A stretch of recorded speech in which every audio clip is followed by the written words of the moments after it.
The early 1980s introduced Americans into an era that did nothing but shatter prior expectations.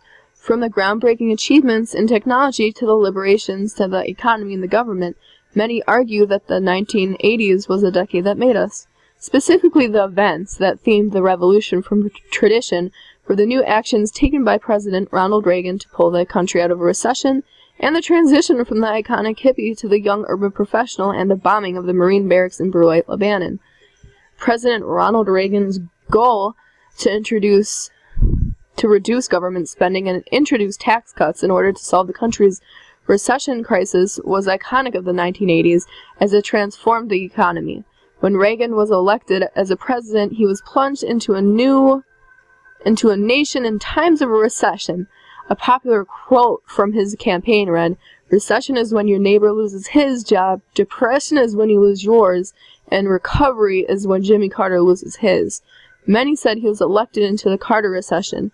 Because of this, Reagan had to play the game of a hero and rescue America out of the biggest recession since the Great Depression in the 1930s. His initial agenda was to give the upper class a tax break, allowing them to invest more and spend more. The money would boost the economy. It was called the trickle-down effect, because essentially the money from the upper class would trickle down in the economy, therefore making jobs available from investment and spending in business, which would ultimately help the lower class and middle class. Reagan also decided to cut federal spending by a landslide. His ideas of the action taken with the economy was called Reaganomics.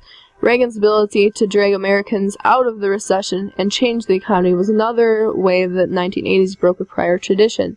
The economy Reagan was able to revive was also a groundbreaking factor in the materialism and the great social transition from a peace-loving hippie to a young urban professional, longing for a Macintosh or a new TV. The iconic hippie found from the 1970s hung up their peace sign necklaces and bell-bottoms for some khakis and shades to become the 1980s young urban professional or yuppie. Most individuals of the time period had a very materialistic take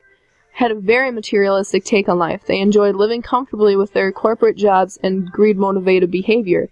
Most of the behavior came along with the new booming economy established by President Ronald Reagan. Because the rich were given tax breaks, it seemed as though many of the younger generation idealized the life of living comfortably and soon found themselves focusing on career mills and straying away from humanities and social sciences. The me generation, as historians remembered the era's young adults.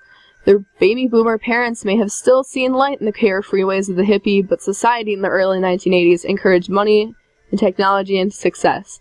All in all, the transition from the hippie to the young urban professional marks another breakthrough of the American norms of the 1980s.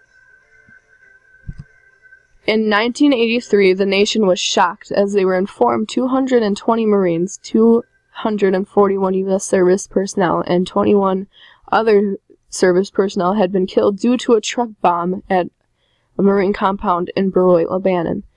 A terrorist working for Hezbollah militants acting under Iranian influences